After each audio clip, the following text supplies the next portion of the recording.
নারী আসলে কিসে আটকায়, এই ব্যাপারটা নিয়ে সবাই চিন্তিত। আমি তাদেরকে বলবো, নারী আসলে কোনো কিছুতে আটকায় না, তাদের আটকে রাখতে হয় না। যে নারী আটকে যাওয়ার, সেই নারী শত কষ্টে থাকার পরও, শত দুঃখে থাকার পরও, শত অবহেলা কিংবা নির্যাতনের শিকার হওয়ার পরও সে আটকে থাকবে, সে কোথাও যাবে না।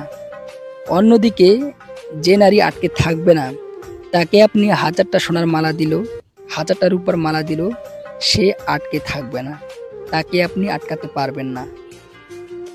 ওই নারীকে আপনি যদি রশি দিয়ে বেঁধেও রাখেন, তারপরও ওই নারীকে আপনি আটকাতে পারবেন না, সে আটকে থাকবে না।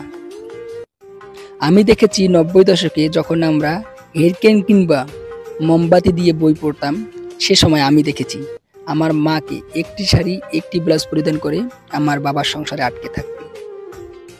আমি দেখেছি পাশের বাড়ির ভাবিটি খেয়ে না খেয়ে আমার ভাইয়ের ছোট্ট সংসারে তাকে আটকে থাকতে। আমি দেখেছি আমার চাচাতো ভাই বোনকে সাথে নিয়ে একই ঘরে বসবাস করার ফলেও আমার চাচিকে আমার চাচার সংসারে আটকে থাকতে। আমি দেখেছি পাশের বাড়ির বউটি প্রতিদিন তার স্বামীর দ্বারা নির্যাতন হওয়ার পরও তার সংসারে আটকে থাকতে।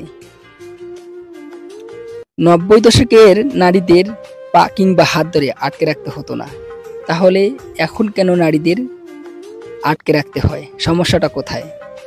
আমি বলতেছি সমস্যাটা কোথায়। 90 দশকের নারীরা মনে করত জন্ম, মৃত্যু, বিয়ে নারীদের জীবনে একবারই হয়, তাই তারা শত অবহেলার শিকার হওয়ার পরও, শত কষ্টে থাকার পরও, শত দুঃখে থাকার পরও তাদের স্বামীর সংসারে আটকে থাকত, কোথাও যাইতো না।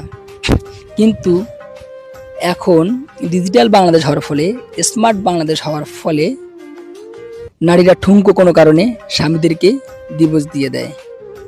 যেখানে 90 দশকের নারীরা ডিভোর্সের কথা শুনলে ভয় পাইতো, হতাশ হইতো, সেখানে নারীরা অনায়াসে এখন পুরুষদেরকে ডিভোর্স দিয়ে দিচ্ছে। এখন নারীরা সমান অধিকার জন্য এদিক সেদিক ছোটাছুটি করতেছে, মিছিল করতেছে, মিটিং করতেছে। যেখানে একটি নারীকে ইসলাম পুরুষের থেকে 3 গুণ মর্যাদা বেশি দিয়েছে, সেখানে তারা সমান অধিকারের জন্য এদিক সেদিক ছোটাছুটি করে। আসলে কিছু কিছু নারী আছে, তারা আসলে বিয়ের পর ভাবে আমার গোটা জীবনই আমি তার সাথে কাটাতে পারবো না। তারা আসলে একজনের কাছে গোটা জীবনই কাটাতে চায় না। তারা আসলে একের অধিক পুরুষে আসক্ত থাকে, একের অধিক পুরুষের স্পর্শ পেতে পছন্দ করে। আর এই সমস্ত নারীদের আপনি যদি রশি দিয়ে বেঁধেও রাখেন, তারপরও তাদেরকে আটকাতে পারবেন না, তারা আটকে থাকবে না। প্রেমের ব্যাপারেও ব্যাপারটা একই। আপনি যদি কাউকে প্রচণ্ড ভালোবাসেন, তাকে যদি আপনি গুরুত্ব দেন, তাকে যদি আপনি সময় দেন, তার যদি যত্ন নেন, কেয়ার করেন, তারপরেও সে আটকে থাকবে না। কিছু কিছু মেয়ে আছে, সবার ক্ষেত্রে এমনটা নয়। কিছু কিছু মেয়ে আছে, তারা আসলে একের অধিক পুরুষে আসক্ত থাকে, তারা আসলে এক পুরুষে আসক্ত থাকতে পারে না। আর তাদেরকে আপনি যত যত্ন নেন না কেন, আটকে রাখতে পারবেন না।